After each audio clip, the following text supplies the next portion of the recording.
অনেক সুন্দর একটা নাস্তা বানালাম আজকে। জানতে হলে পুরা ভিডিওটা দেখতে হবে, তা না হলে কিন্তু মিস করবেন কি দিয়ে কি বানালাম।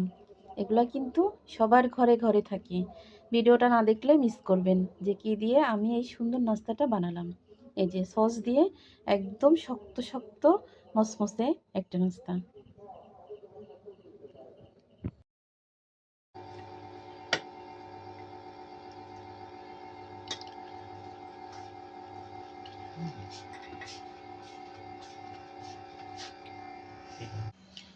এ হচ্ছে ময়দা আর হচ্ছে চালের গুঁড়া, এই হচ্ছে লবণ,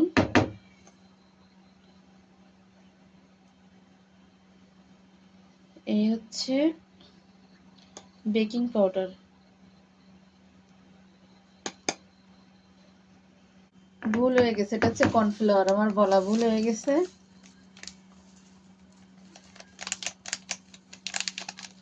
এটা হচ্ছে টেস্টি সল্ট, কারণ আমি নাস্তা বানালে যেটার ভিতরে দেওয়া যায় আমি কম বেশি একটু টেস্টি সল্ট কিন্তু দিই। এটা হচ্ছে জাফরান।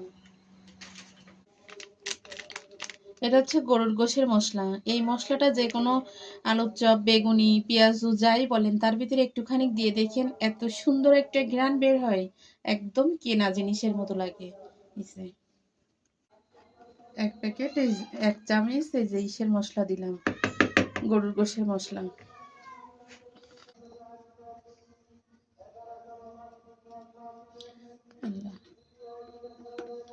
হচ্ছে ধনে গুঁড়া দিলাম, আর এখানে হচ্ছে জিরা বাটা, কাঁচামরিচ বাটা, পেঁয়াজ আর রসুন বাটা। এগুলা দিয়ে সুন্দর করে একটু মাখায় রাখবো 5 মিনিটের মতো। মাখায় রেখে আমি ফুলকপিটা হালকা একটু ভাপে দিচ্ছি, ফুলকপির পাকোড়া বানাবো। হালকা একটু ভাপে না দিলেও চলতো, তারপর একটুখানি দিলাম যে আমি আগে যতবার বানাইছি আমি কিন্তু সেদ্ধ দিই না, আজকে ফার্স্ট টাইম একটু সেদ্ধ দিলাম।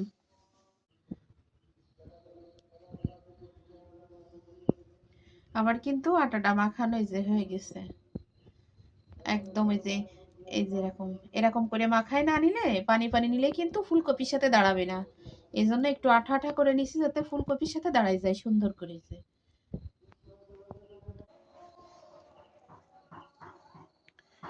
হয়ে গেছে কিন্তু সুন্দর করে এই যে আটাটা মাখানো, এভাবে আমি কিছুক্ষণ রেখে দেবো। এই যে 5 মিনিট রাখলেই হয়ে যাবে।